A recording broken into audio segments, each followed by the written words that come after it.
Thank you, everyone, especially for coming out on a Saturday. Can I get a feeling of the mixture of people in the room? Who are the health professionals here? And who are the patients?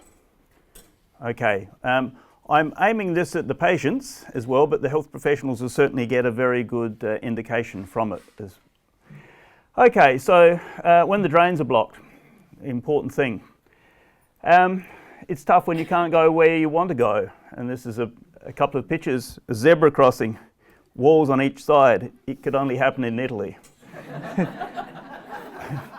Another one, which is in Canada. Stop sign, no left turn, no right turn. You can't go on, you can't go back. There's bollards across the road, no entry and all that sort of stuff. That could only happen in Canada. But it's the same when the lymphatic system can't go where it wants to. You get unhappy, you get angry, you get frustrated. So today's about the lymphatic system and why we need to pay more attention to it. I'm finding this difficult because I always wander around a lot, so I'm being constrained here because I've been told it's not good to move too much.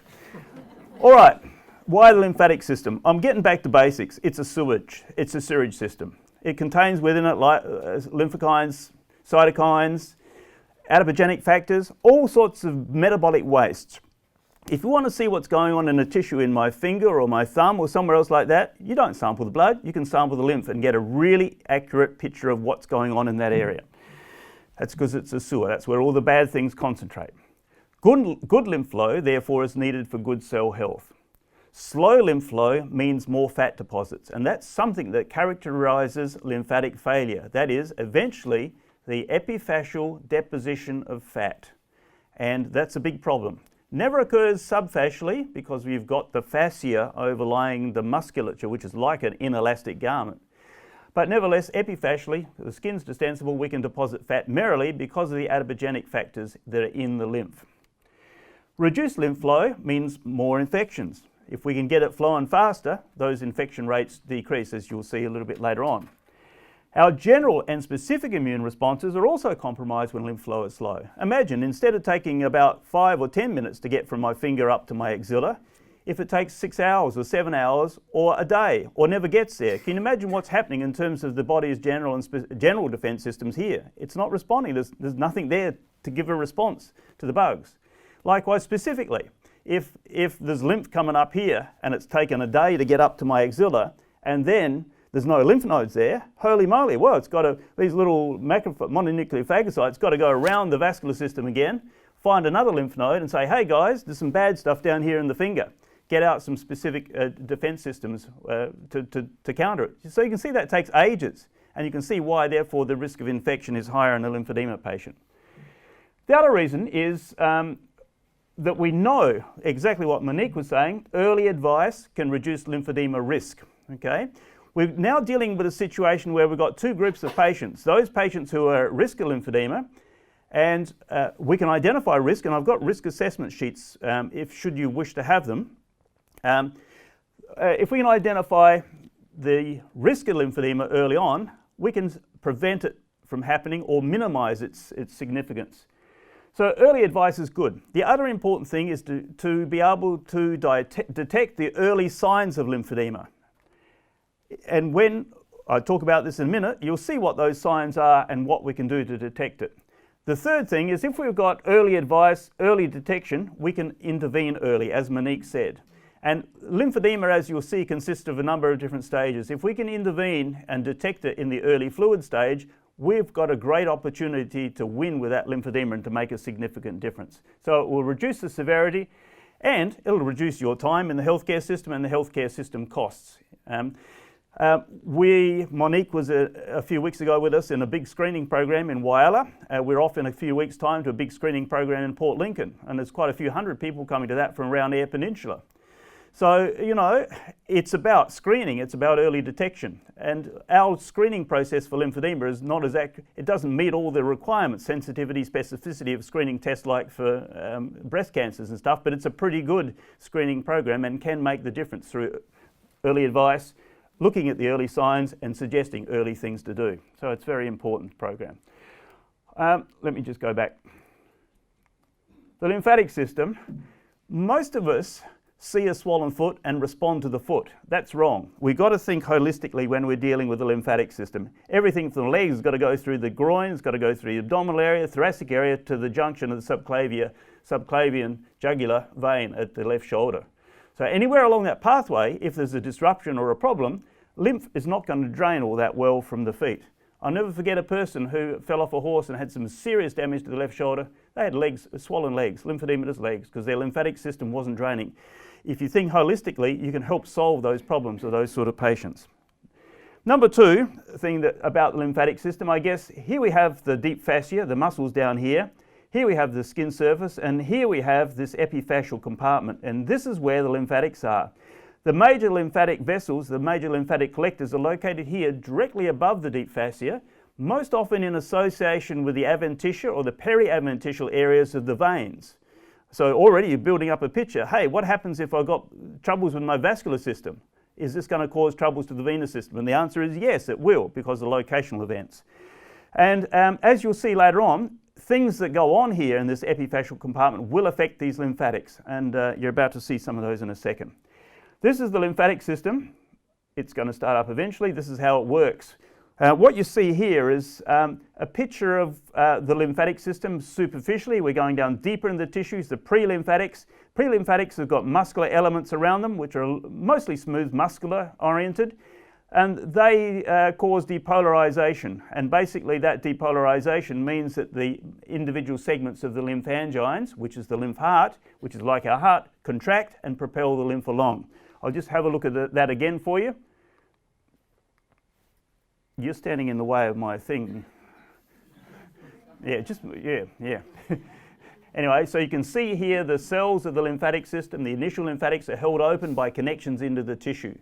And we're going to talk about those connections and the tissues in a minute. But one of the key things, if the tissues are tough and fibrous, you ain't going to get lymphatic function. You're not going to get good loading of the lymph. You're not going to get this nice pulsation of the lymph going on. So detection of fibre is one of the other important things we must do. Let's just look at lymph collectors. Everyone in you right now is beating 6 to 10 times per minute, unless you're on drugs. And I'll tell you, there's a lot of medications, good and bad, that'll actually get the lymphatics beating a little bit faster. And most of them tend to be related to the flavonoid groups.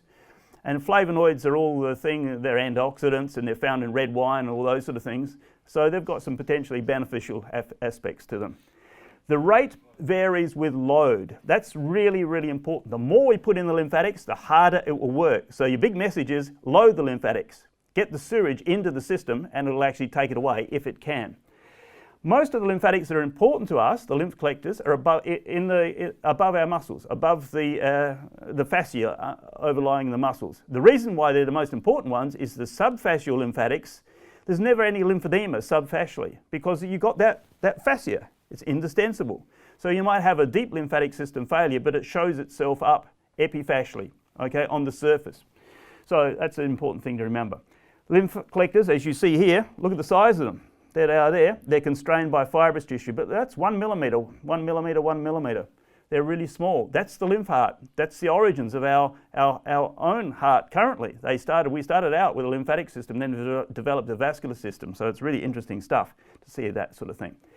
They're also constrained by external pressure, and if we got a chance we'll talk about it, but here's how the fluid and whatever else is in them get carried along with each pulsation of the lymph vessels. It carries a packet of stuff, and the harder and faster it pumps, the more efficient that removal is of whatever has to be removed. Here you see a picture of fibrosis. Here's the initial lymphatic. That's the one you saw with the elements, the fibrous elements, going off into the tissue, opening and closing the endothelial cells and stuff. Here you see in this area lots of induration, lots of increased collagen in the tissues. You imagine if this is around, that's going to cause a big problem. Here you see some of the collagenous fibrils that are supposed to open up and close the initial endothelial cells, but it's unable to do that because of fibrosis. Fibrosis, wherever it is, whatever the cause, is a significant issue for lymphatic function. Lymph nodes. Well, in here, the contents of the lymph are changed.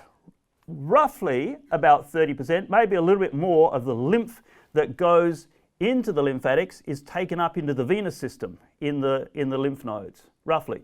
No longer, who remembers Starling's law from the old days? It's all wrong. It's a load of rubbish. It's no longer applicable. Vaughan might take me up on that in a minute, but he probably agrees with me. There is no or very little reabsorption back into the venous system of stuff that leaks out of the arterial end of the capillary bed now. Most of it that leaks out is dependent on the lymphatic system for its removal. But there is absorption into the lymph nodes, and about 30% of that occurs there. The lymph nodes are obviously important for defense against bacterial onslaughts. You can see here the lymphatics pumping. But I want you to think about two most important points, which will become a bit of a theme in a minute. What happens when we massage these lymph nodes? What do we do? How can we actually help that lymphatic system work better? And what happens if those lymph nodes are not there? Two very important things to remember. How do we deal with it? How does the body deal with it? How does the body deal with that sewage under those conditions? Am I too basic? No? Okay. My students will tell me that this is just rubbish. This is just so basic. Anyway. General drainage areas are called lymphatic territories. They're separated by boundaries which are called watersheds. It's like South Australia versus Victoria. And Vaughan and I were in Victoria last Saturday, and we really gave the Vics a tough time about boundaries and borders and the like. But just imagine this is what it's about. And here you see is the lymphatic territories of the anterior thoracic area, left and right, the anterior abdominal area. We see here the medial lymphatic territory, the upper arm, one that shows when there's lymphatic failure earlier than most other lymphatic territories. Another one here, an anterior one, and then a lateral upper arm one. Likewise, there's three lymphatic territories of the forearm, medial, anterior, and lateral. This is representation based on cadaveric dissection and is not necessarily true of each individual, but is a rough representation of lymphatic territories. A good therapist will know different lymphatic territories. Each person is different in terms of their lymphatic territory distribution. So you might have a swelling in one lymphatic territory and not in another. You need to think about territories rather than the whole limb, or the forearm anterior territory rather than the whole of the territories in the forearm. So just think about that for now. For legs, those of you who are interested in legs, again, we've got a medial territory, we've got an anterior, we've got a lateral territory, then we've got a major one that covers most of the foot and most of the bottom of the leg. Then we've got another little one here at the back here, which drains in the popliteal nodes, just here behind the knee. Totally separate drainage system. So if you can see where the fluid accumulation is and you know something about lymphatic territories and their pathways of drainage, you can work out how you can actually help them drain better. And Malu's going to be talking about that later on. Three important facts about the lymphatic system, about your lymphatic system. Low pressure, not like blood pressure. Anyone want to estimate the pressure in the lymphatics right now in your body? Dana, have a go. Okay, yeah, that's enough. Judith, do you want to have a go? Yeah, I'm not sure. Okay, Helen at the back there, do you want to have a go? No, Joyce, come on. What's the pressure in our lymphatic system right now, at rest? One of my medical students. Who wants to have a go? Tessa? Yeah, 20 is getting more like it. 10, even better. 5, maybe 2 or 3. Okay? Okay, so it's a low pressure system, not like 120 over 80. It might be even minus pressure in some of the lymphatics. Okay, there ain't much pressure in them. So think about the importance of that. The other thing, small volume. How much fluid comes from your normal arm via the lymphatic system in a day? 20 mils? Who said 20? Who are you? You got a prize. You can have one of our clinic books because that's getting close. Anyone want to say any different figure? 50? Okay, it's about 100 mils from a normal arm in a day. Okay, what about a normal leg? Well, about 400 mils. Okay, so there's not much that has to be drained. So therefore, you can see that little volume differences, little improvements in outflow or reductions in loading are going to make a huge difference to the lymphatic system, the amount of fluid it's got to remove. Slow flow, yep, from the leg, maybe 15, 20, maybe 10 to 20 minutes to drain some fluid that is coming from my toe in a normal healthy lymphatic system. From my arm, maybe 2 minutes to 6 minutes to 10 minutes, depending on activity and flow in normal situations. So slow flow, small volume, low pressure. Think about it. Okay, let's talk about factors which may damage the lymphatic system. And here I might have to go over to my computer because that's not starting that movie. Can you just hit the button? There'll be a button there. Hit that little go arrow. Okay, here's what happens when you have surgery. The lymphatic collector is cut. Fair enough. Fluid leaks into the tissue. What's that called? That's a seroma. Okay, after that, that lymphatic vessel will contract, and eventually the fluid will go via an anastomosis to another lymphatic collector, another large lymphatic vessel. How quickly it does that will determine the amount of seroma fluid and the duration of the seroma. One of my other people who come here and work with us used lymph taping to actually look at the seromas and found that that could actually reduce the duration and severity of lymphomas. So that's because lymph taping works by reducing the pressure over the lymphatic areas. Other factors which may damage the lymphatic system, radiotherapy, like Monique was talking about. It reduces the potential for lymphatic capillary regeneration. Lymphatic endothelial cells don't have the budding strength that vascular endothelial cells have to push through fibre. So you always see a fairly richly vascularized area that's been had radiotherapy, but it's rare to see any new lymphatic vessels growing in there, simply because the lymphatic budding is not as strong. Secondly, you can imagine if it's a fibrous tissue, you're not going to be able to pulsate because you're just doing this. You can't expand and you can't take the load. So again, radiotherapy is pretty hairy in terms of what it does to the lymphatic system. And of course, reduces lymph flow through the area. That doesn't mean that you can't have fluid flow or fluid movement through the area. It just means it's unlikely to be in a lymphatic vessel. It can still go through, drizzle through free pathways, intercellular pathways and the like. And we need to try and utilize those a little bit more in terms of management and treatment. Now, the bad news, the fat connection. Whenever lymph flow is slow, more fat deposits, guaranteed. And we're excited at the moment about, are fat people fat because of slow lymph flow? We know it's a dietary issue and calorie use and all that sort of stuff, but there's a small question there. So as we have slower lymph, that area will eventually will eventually result in the deposition of epiphyseal fat deposits. It's getting worse. Okay. Here it is. You're going to have to do the same. You're going to earn your money, Michael. Can you hit the... Cannot play media. No. Okay, don't worry. It's not going to play that media. Okay. Anyway, what happens here, here's the epiphyseal compartment, and these little fat cells, they just get bigger and bigger. That's basically what happens in lymphedema. There is more fat cells growing, but generally those fat cells get bigger and bigger, and if the movie was working, you'd see them compressing the lymphatic vessels and compressing the anastomoses and really compromising lymph flow. Okay, did you do that? Thank you. You're so wonderful. Okay, I'm not going that slow, am I?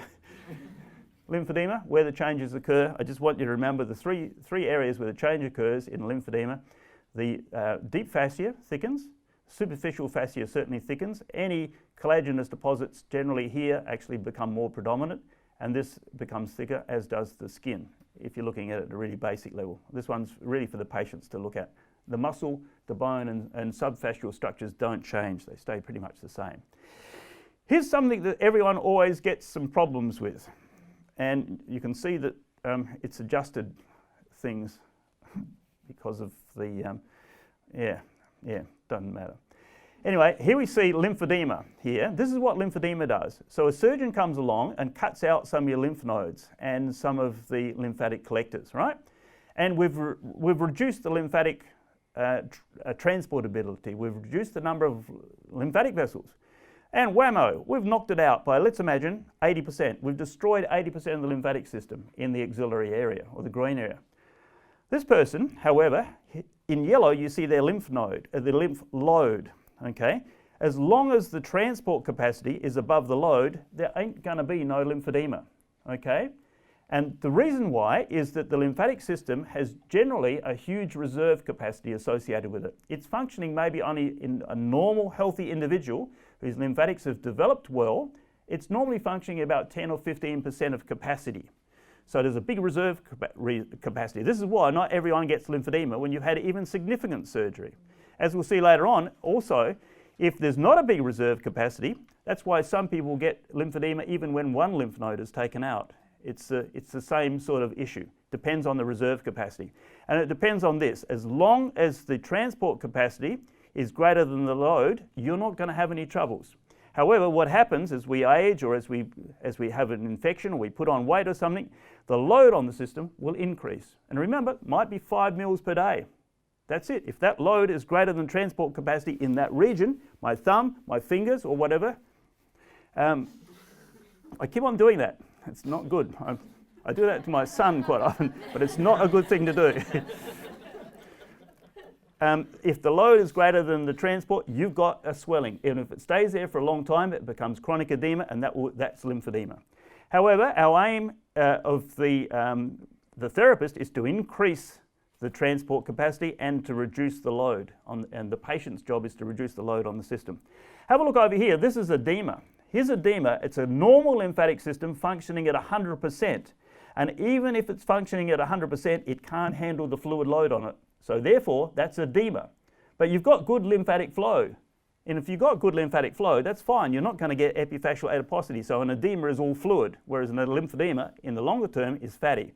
However, if you do load your lymphatic system for a long, long time, what happens? It begins to fail. You can't work at 100% for the whole of your life. You've got to have a break. And it begins to fail, and then you have lymphatic failure, and then you have epiphyseal adiposity depositing. About lymphedema. Okay. As Monique said, I hope with earlier detection, targeted and sequenced treatment, we can hope these pictures that you see here are ones of the past. Okay, most important, I guess, is early detection, targeted and sequenced treatment. I'll say a little bit more about that in a minute. But what we don't do, is we don't target and sequence treatment. We see a person with lymphoedemous limb and say, hey, massage, hey, bandaging, without thinking about, are we doing this in the right order, in the right processes, in the right place, in the right lymphatic territory, at the right time. So that's what some of the rest of it's going to be my talk is going to now be talking about. So it's about this sort of business. But first, there happens to be a likelihood of predisposition towards getting lymphedema. I don't want to go too much into the details about it, but no longer is a simple stopcock mechanism appropriate. In other words, you block or stuff the lymphatics and you get lymphedema. That's not so. It's not likely. The reason behind it is rather complicated and depends on the ability, on the formation of the lymphatic system, and it depends on the pumping strength of the lymphatic system.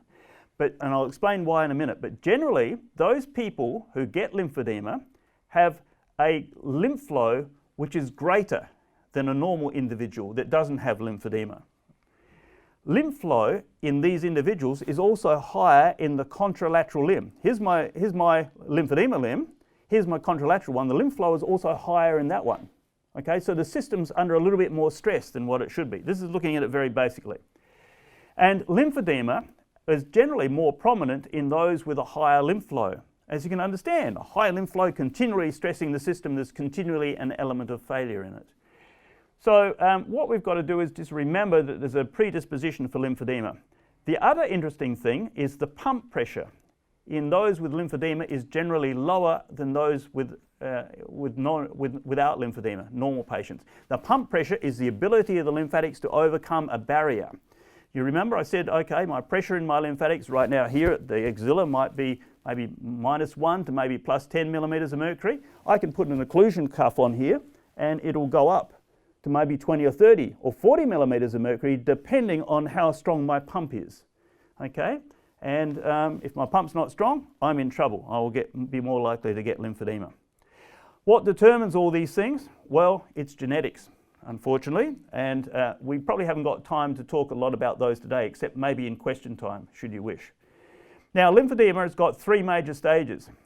And I've just got to remind myself, there's a lot of people with crossed legs here. By the time I've finished, you won't be crossing your legs, because I'm going to bring my little bit of equipment out in a minute and show you the disadvantage of crossing your legs in terms of lymphatic drainage from the lower legs.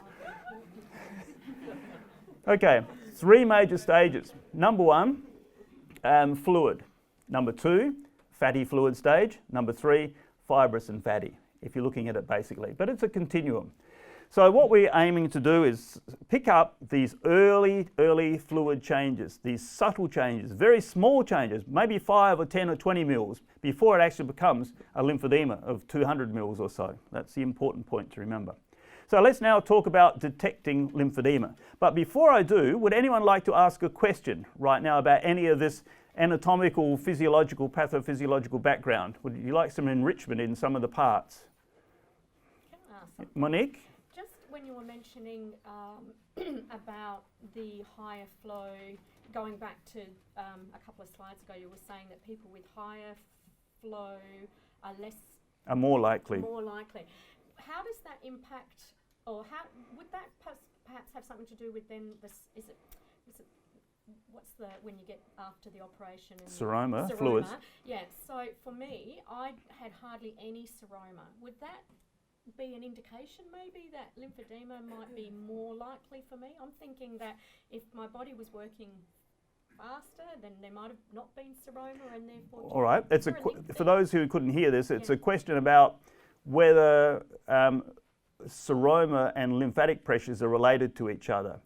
And I guess, you know, a seroma is leakage of fluid from the distal end of the lymphatic vessel that's been cut into the surrounding tissues. And eventually, however, that distal end of the lymphatic will constrict and stop, and an anastomosis will open up. And as long as the anastomosis is open up and is patent, it's going to not push extra fluid into that space, the auxiliary space or wherever. It's going to go via the anastomosis. Yeah. And yes, no one's checked it out, but what a good project for a medical student. There's actually, is there a relationship between the pump pressure and the duration and severity of a seroma? Very interesting. Could that be a predictor? Could be a predictor, yeah. I guess now we're getting into the area of microsurgery and super microsurgery. We have to start asking the question, well, why not seal off the distal ends of lymphatics and stop seromas and then have the therapist encourage the opening of anastomosis and the continual use of those through the appropriate targeted massage and the like. And Malu, with her work on indocyanine and green and looking at lymphatic drainage pathways, is going to maybe give us an insight into that. Any other questions? Okay, good. Early detection makes a difference. Why? Treatments are simpler. We're dealing with mostly fluid, and this was aimed at the patients, can manage it if you're given good information. And the good information is up to back. I've also brought some clinic books in, and we also have a DVD for health professionals called The Vital Essence, which is managed through Flinders Foundation, which you can purchase if you want to see all these movies and you really want to get immersed into it all. Anyway, what can a patient do to detect these early signs? If they're living sort of out in the middle of Kimber or somewhere like that, well, they can detect local area fluid by doing and using a simple test, a pitting test. Nothing wrong with it. It's not 100% objective, but it certainly gives you a feeling if there's any fluid around. Thumb pressure for about 30 seconds. Even longer is better because in reality, there's 3 types of fluid. There's free fluid, there's physically trapped fluid, and there's osmotically trapped fluid. And it does take a while to get rid of that physically trapped fluid to actually see how much fluid is really there. A short, quick test won't give you a true idea of the amount of fluid in the area. So it's always wise to apply the thumb pressure for 30 seconds. What you need to do, well, it means that the lymphatic system's not working right now, basically, for whatever reason. But also think about this test in individual lymphatic territories, not just on the dorsum of the foot or the dorsum of the hand. What's wrong with doing a pitting test in all of the other lymphatic territories that you think may be at risk of lymphedema? If there's fluid there, it will show it up as well. There's other ways of detecting fluid, more fancy ways, and this is tissue dielectric constants. We've got these in our unit at work.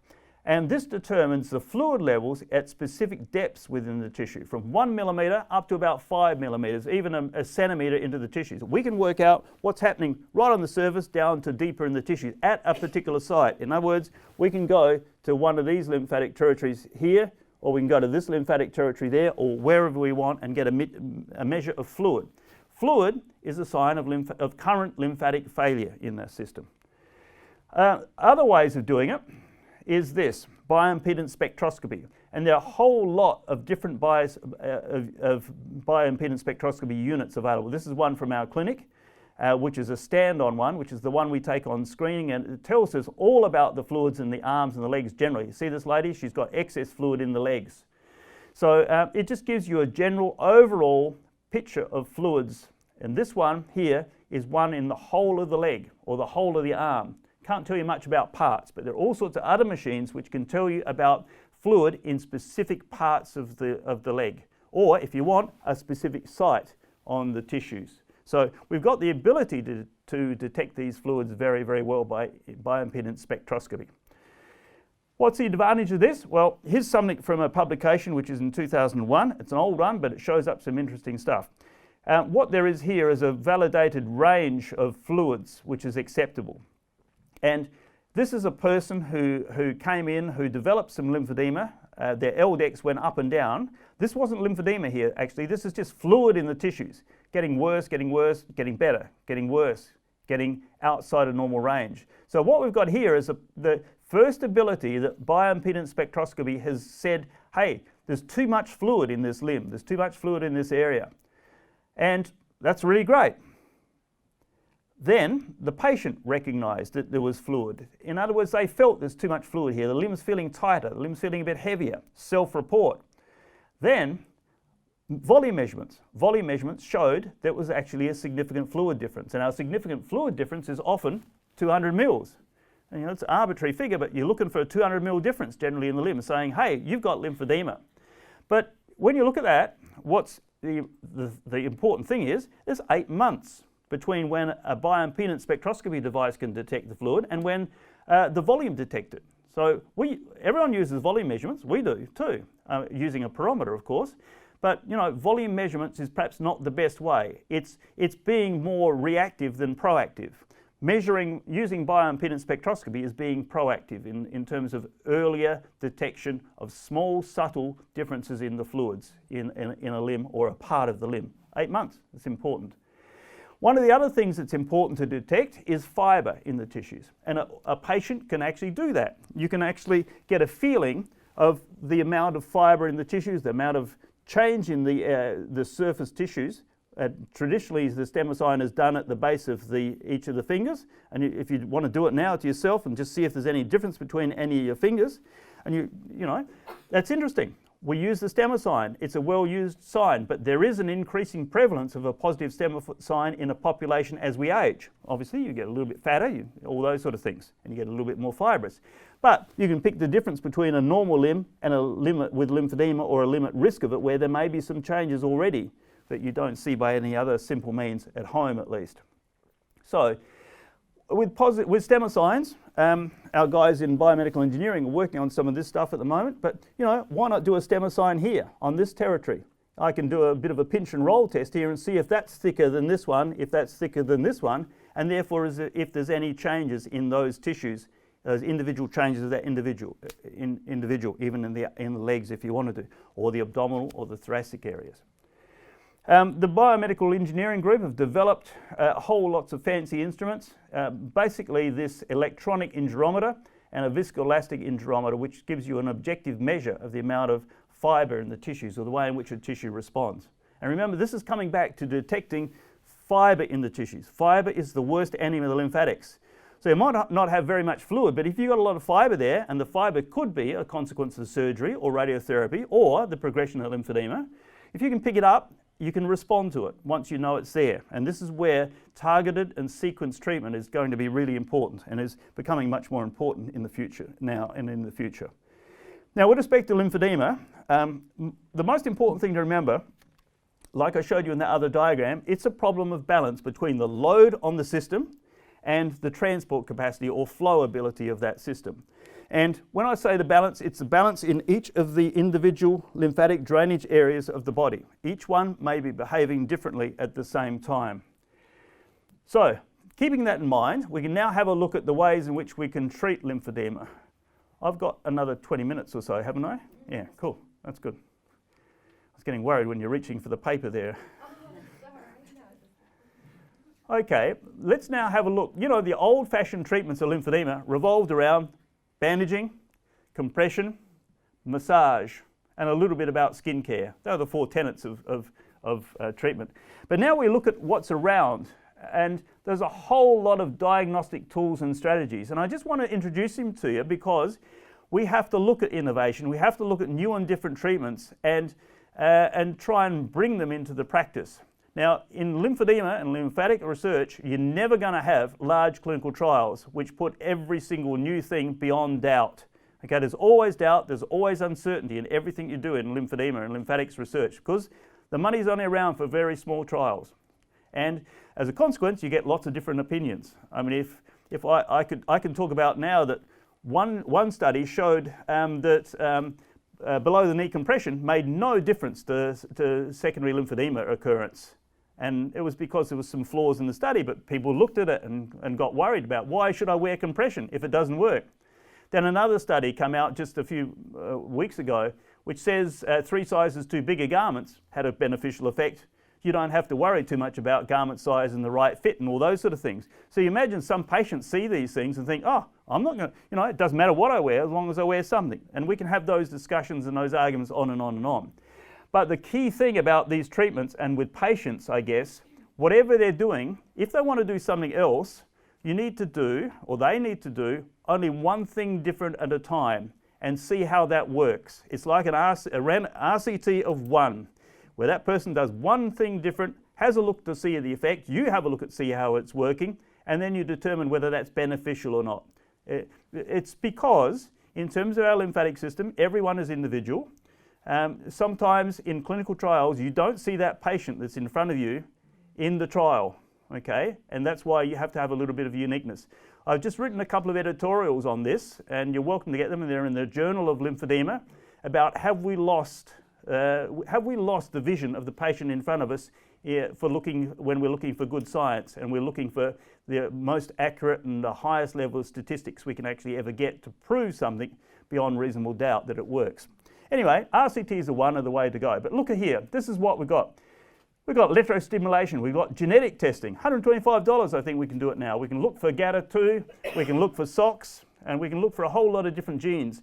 And these genes may underlie what seems to be all secondary lymphodemas. In other words, a lot of secondary lymphodemas nowadays may have a primary component to them, which we haven't acknowledged in the past, which we now perhaps need to start to acknowledge in families who seem to have an increased risk of developing lymphedema after breast cancer surgery or something. There may be a primary genetic component to it, and we need to start looking at that in the future if we're serious about using modern technology.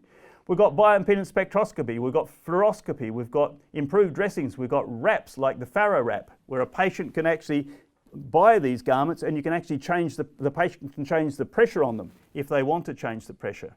So that's a little bit of self-management, changing the pressure as you need. Negative suction. We've got, we did a trial on a device which is called a LPG unit, which basically picked up the skin and created a negative suction on it. That made a big difference.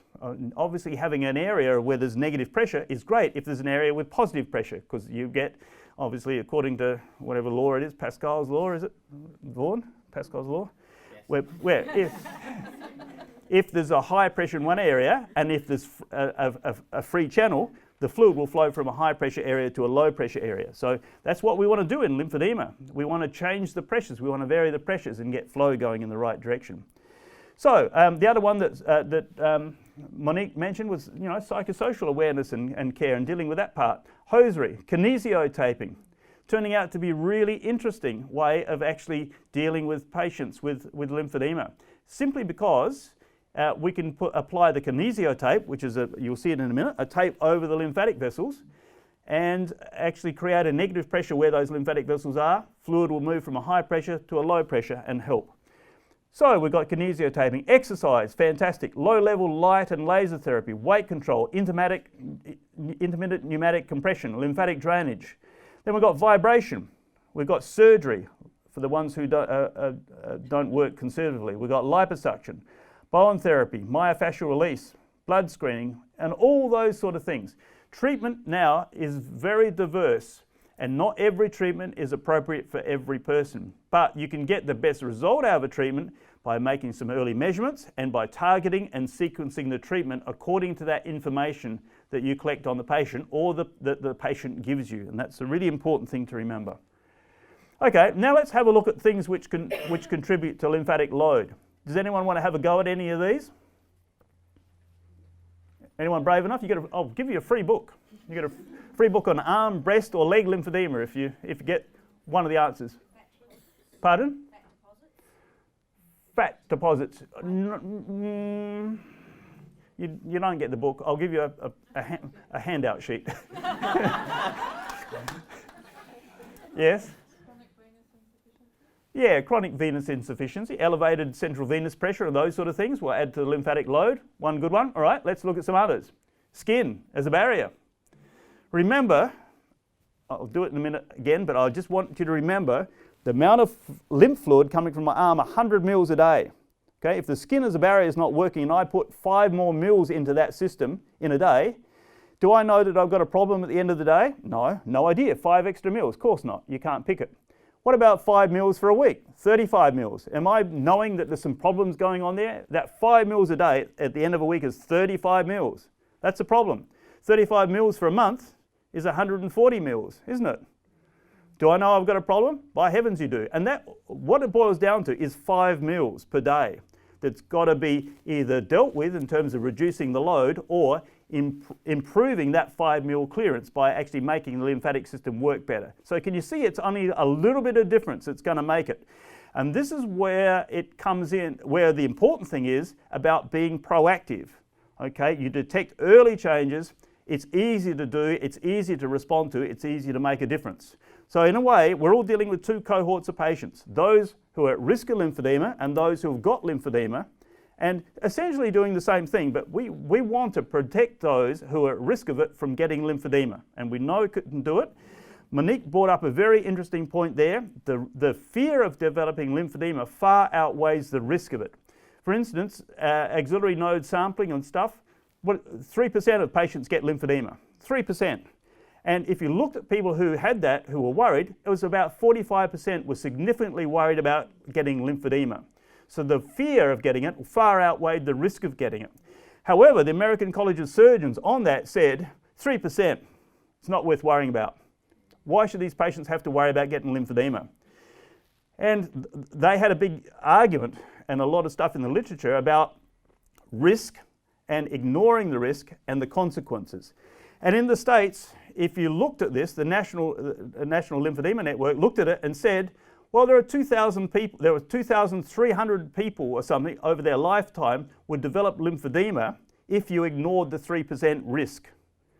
Okay, so when you're thinking 3% risk, why worry about it? But 2,300 odd people additional would get lymphedema if they ignored the risk of it.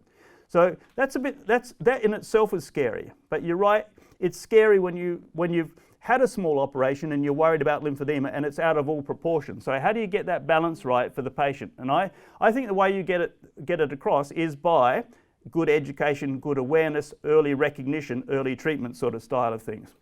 So that got over the skin as a barrier. Blood pressure went high, obviously. Okay? Strength of the small blood vessels. As we get older, we all tend to be a little bit more fragile, you bruise a little bit easier. So more stuff leaks out. And when more stuff leaks out on the basis of the new Starling law, it's dependent on the lymphatic system. Infections of wounds, cuts and scratches, weight and fats in the diet, super important. Maybe we'll talk about fats later, but long chain triglycerides have to be absorbed by the lymphatic system in the mesenteric area.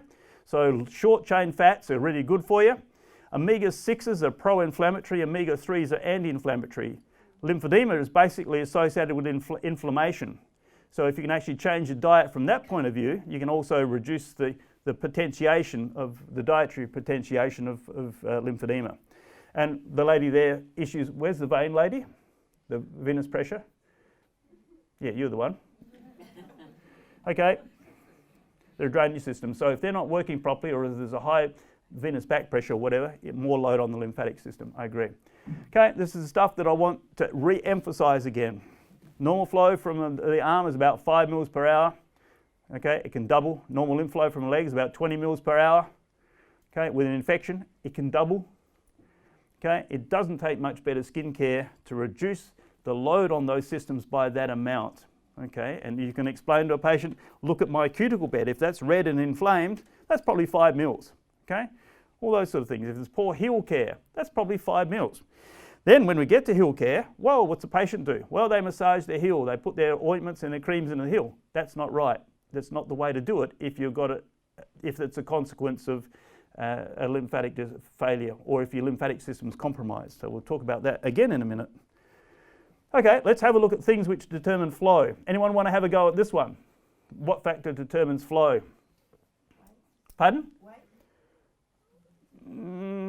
Yeah, all right, I'll give it to you. Yes? Compression? Movement, exercise. Okay, we're on the right tune now. Movement, exercise, mobility. How come you haven't got a name tag? You get in here with no name tag. I couldn't get in here without a name tag. Okay, number one, the load on the system.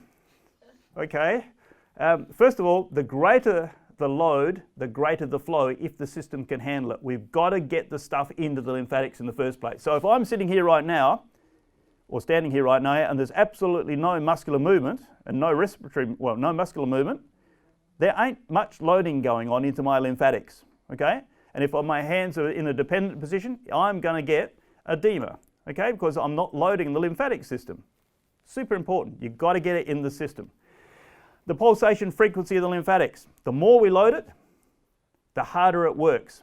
And we can do that with medications. You know, some of the typical medications are Venetrex, Paraben Fort, which is really good. Some of the Blackmore's things, vein and bruise ointments, they contain flavonoids and flavonols and those sort of things which tend to stimulate the lymphatics. More work needs to be done on it, but they certainly do stimulate the lymphatics. Last one, activity of your skeletal muscles. Okay, the more you move, the better it pumps. But you've got to be careful here, because the more we move, the more blood supply to the muscles, the higher the load on the lymphatic system. So the message here is whenever someone uses their skeletal musculature, they must warm down more slowly if they're at risk of lymphedema than a normal person would. Pressure and pressure variation in the chest and tummy areas. And this is absolutely crucial because in the chest, this is for patients, in the thoracic area and in the abdominal area, we've got capacitance vessels. Our lymphatics there are capacitance vessels. Our veins are capacitance vessels. They store up large volumes of fluid with very little change in pressure, up to a point. But if we've got a pressure in here and a pump down here that's not able to pump much against the pressure, we've got problems with our legs. We've got problems with our toes. We've got problems with our fingers. Think about that. And the last one is external pressure and its variation on vessels. Okay, can someone up the back there grab that Malaysian Airlines little white bag that's sitting there? Don't throw it, it's got very delicate equipment in it. Yeah, bring it up here. I know it's yours. Yes, not the Malaysian bag, that was from the last plane that flew. The last one that flew, I said. You all were thinking bad things. I fly Malaysian Airlines everywhere in the world and I'm quite happy. All right, what this is an undergarment pressure monitor, a nice simple one. And external pressure. Now, if I've got a lymphatic in here and it can pump maybe against 10 mils of pressure head and still work and escape through it, that's fine. But what about if I've got 60 millimeters of pressure here in a I'll put that down, in a tourniquet right here? Can that lymphatic pump against that? No, fluid will accumulate. But what happens if I vary the pressure? If I start moving my muscles? Sometimes the pressure under that tourniquet is high, sometimes it's low. So there are moments when the lymph can sneak through, when the pressure is low enough to be overcome by the pumping efficiency of the lymphatics.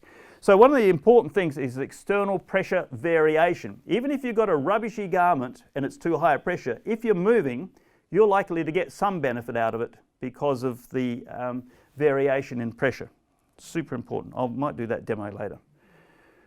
Okay, the other thing is I want you to be aware that very simple events may slow lymph flow, and these are so easy to manage and so often forgotten about. That's good leg pumping. That's the best thing ever for your lymphatics. You just moved about 30 mils out of your legs.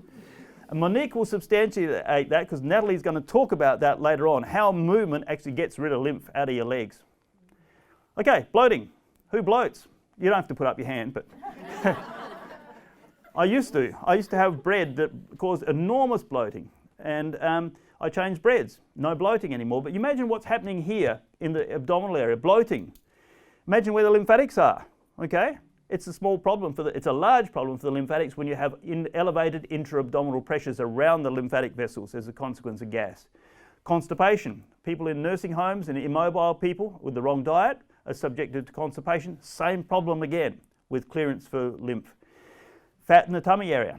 Basically, intra-abdominal fats compromise significantly lymphatic drainage. And the worst one of all, shallow breathing. And what have we been doing all this morning? Breathing shallow. Okay, so you're all getting sleepy, your lymphatic flow is slowing down, toxins are building up in the tissues, and things are looking grim. The other most important thing is constant external pressure in the wrong place. Okay, and that's why I brought this instrument out. I'm just looking for a victim or who I'm going to do this measurement on. Monique I might pick on in a minute. But what this message is, it's a simple one, and you've crossed your legs again, is watch out for the pressure of external clothing and external things. And here's the main example for women where a bra may exert pressure on the lymphatic system and make a huge difference. We did a trial on this and looked at some of the under bra strap pressures here. And imagine if you had an auxiliary clearance, where's the major pathway? It's supraclavicular, isn't it? What's sitting there? You know, right where the drain is, it's the bra and the bra strap, and a narrow strap versus a wide strap. These are the points to look at. That one, this area here on the lateral panels, and this under wire here or pressure down here, because lymph from this breast area is going to want to come down here to the ipsilateral groin. Fluid from here from this area would like to get across here to maybe the parasternals or maybe to the contralateral axilla, and it can't do it if you've got a lot of pressure there. So Monique, might I check out your under bra pressure? I'm actually worried about this because this is normally when you've done this now, I'm wearing one that I know is really good, but this one's a new one, so let's see how we go. Observe the pressure is 0.00. I'm going to measure the pressure under her bra strap in millimetres of mercury now, and if it's more than 10 or 15, that's not good drainage along the supraclavicular pathway. She's got 25. It varies a little bit. Move around a bit. Just put your arm, no, slowly. Put your arm up and down. Okay, and can you see the pressures vary? It's got to 40. So right now there's no drainage into that supraclavicular pathway under that bra strap, or minimum. So other pathways have to come into being. So can you see if it's that high, that's a bit of a problem for someone. So the message is, watch out for bras and bra straps and underwiring in those people who are at risk of lymphedema or have got a breast edema that you see. The breast edema may be potentiated by their bra, and I've got a clinic books on breast edemas. One of the most important things is the law of Laplace, and everyone forgets it. When I've got a stronger curvature, let's use my arm then as an example. When I've got a flat surface, there's not that. If I'm putting something over it, the pressure will be less than if I've got a strongly curved surface. So on my arm, in this level here, the pressure of a garment will be less here on the flat bit and higher on this bit here, okay, much higher. So that's a problem, particularly in the medial groin area, when you've got an elastic band of your underwear actually in a fairly tight circumferential area. So this is bad for patients because this medial lymphatic territory is one of the key ones and one of the ones that shows up the problems earliest and first in most people. Maybe in some it's the elastic there that's actually stopping drainage in a system which can't pump hard against that because they don't have the normal pump pressure. Is this the microphone that's working or the one here? They're both working? Yeah, okay, cool. Okay, so external pressure, watch out for it. And if anyone like a demonstration at half time, you're welcome to come up and we'll just check you out and see how it's looking. All right, breathing. We've done a clinical trial on this and it was really excellent because it really improves lymph flow from your arms and your legs if you did the leg activity. So what I'd like you to do is just try this now. We've got all the handouts up the back, but the most important thing, I've got to go back. The most important thing is you point your fingers towards your chest and you open up your arms, and as you open up your arms, you tighten slowly your muscles in your arms. Okay, and then while I'm doing that, I'm breathing in. slowly breathing in, and the whole cycle takes about 10 seconds. Now I've got maximum extension. I've moved my hands back. You can feel the tension in your upper arm and forearms. So the pressure on the lymphatics, the external pressure on them at the moment is quite high. I've breathed in as much as I can. I hold it for about 2 seconds. Now I breathe out. As I breathe out, I'll loosen my muscles. And I do the same thing again. So we breathe in. And really, because the lymph flow is so slow and because the volume is so small, you need to do it about, don't do it, you bash the neighbours. You need to do it about 5 times, okay, to get any significant movement. And Monique and Natalie will be talking about that sort of stuff later on.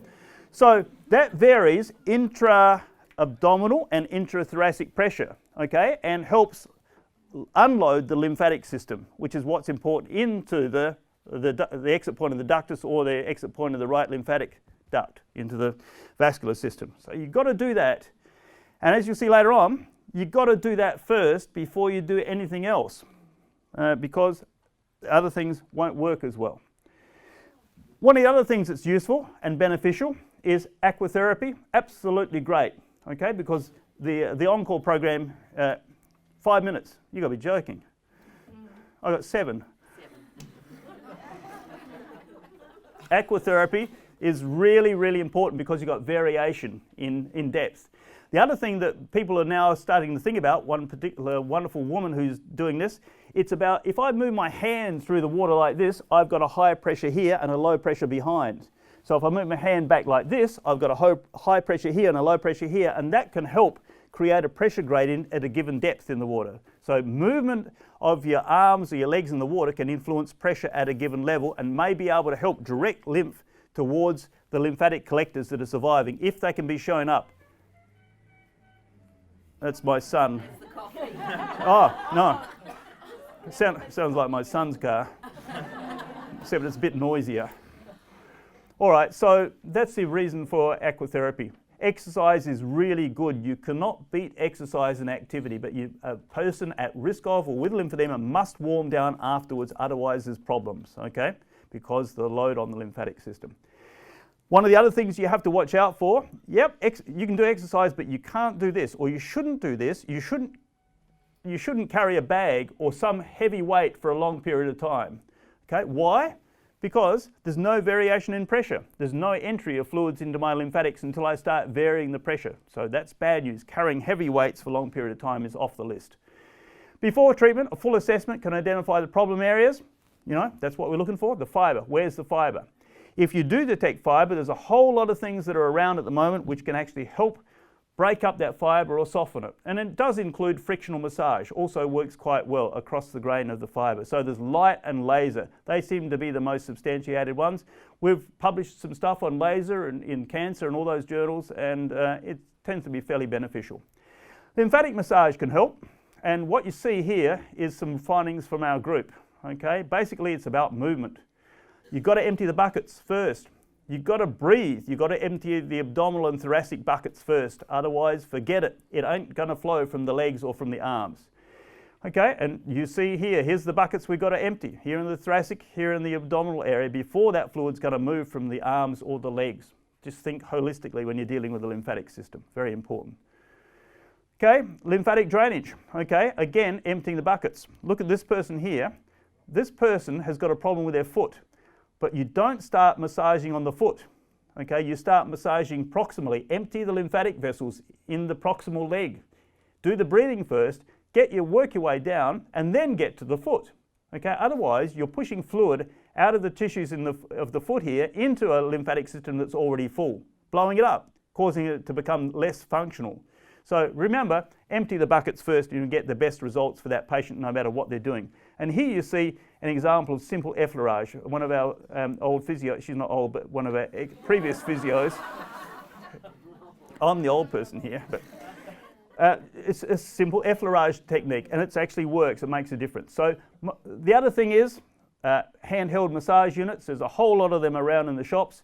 Basically what they're doing is what you see in the picture. Every time my hand in massage moves over my tissues, every time this handheld massage unit moves over the tissues, it's changing tissue pressure. It's moving the tissues, it's changing the pressure, helping to load the lymphatics. So massage, those sort of things do that. We spent a year with pigs actually massaging lymphatics, working out for a company what was the best frequency of massage, what was the best pressure of massage. They knew who was good at doing it and they knew who was bad at doing it, but afterwards they loved it. Compression complements massage. That's really important. Compression is beneficial for, whoops, can you start up my movies again, Michael, wherever you are, please?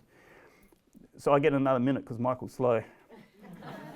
But what we must have is appropriate pressure. We've got to have a pressure gradient and no areas of high pressure. So if you just hit it again on that other one, you should better see the effect of pressure.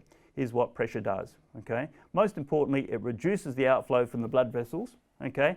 Encourages the uptake in the lymphatics if we've got the pressure right, and it certainly works better with exercise. That's the important thing. You've got to exercise to get that pressure appropriately variable.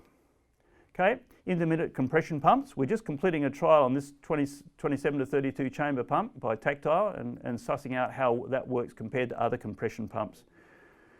All over, this is my son. He left home very soon after this.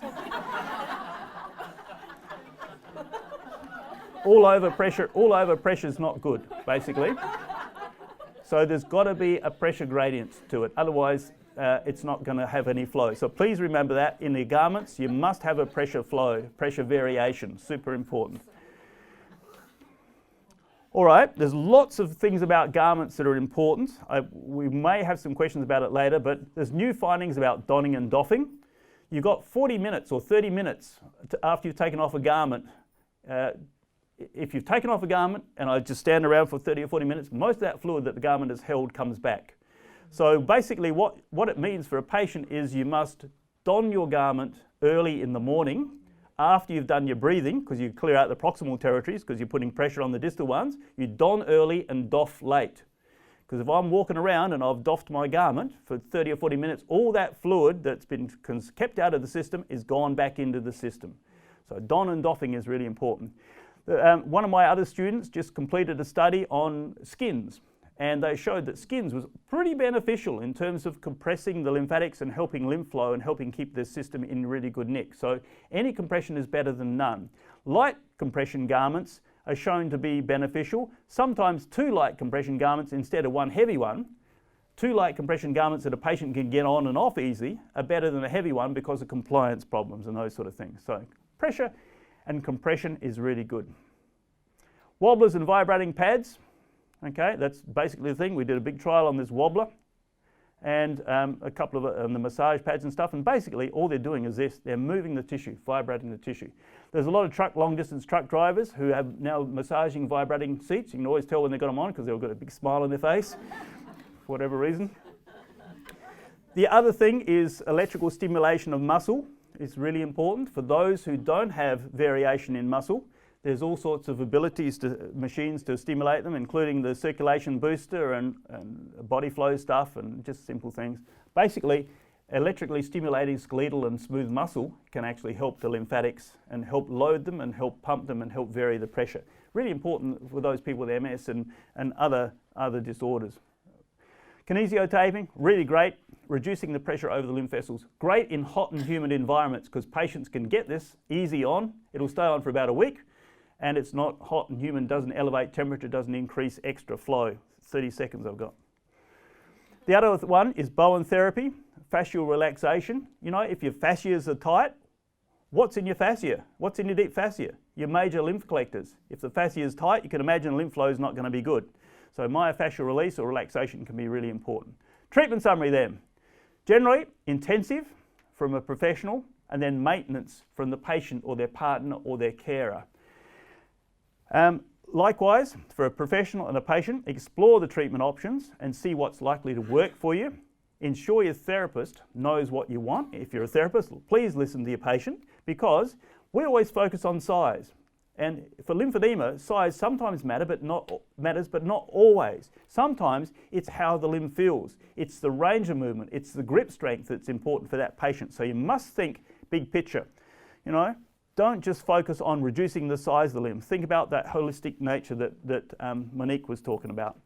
And please, again, I appeal to anyone and everyone, if you're going to do something, do one thing different at a time, not a multiplicity of new things, because you've then got no idea. You're wasting your time and you're wasting your money on treatments for that person.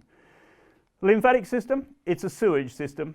All blood vessels affect it. So if I've got phlebitis, you're going to end up with lymphangitis. Okay? If I've had my veins sclerosed or tied off or ligated, I'm likely to have tied off a lymphatic vessel as well, because the phlebologists sometimes don't always think of them. It's easily damaged. Most problems of the lymphatic system are close to the surface. It's a lazy system. We can make it work better by loading it more. We can detect lymphedema early. Early advice can reduce the risk of lymphedema and can reduce the severity of the lymphedema. And they are the most important points. Good websites, 3 good websites. The Australasian Lymphology Association, National Lymphedema Network in the USA, and our own website, International Lymphedema Framework. And I've got to introduce, we've got 3 directors here at the moment from the International Lymphedema Framework. I'm the director, Dr. Vaughan Keeley, who will talk later, and Professor Margaret Snedden from Scotland, who's also with us at the moment in our unit. And International Lymphedema Framework is committed to making a difference to patients through a collection of evidence and stuff. Have a look at our website. We've got lots of interesting and exciting stuff there. Thank you very much.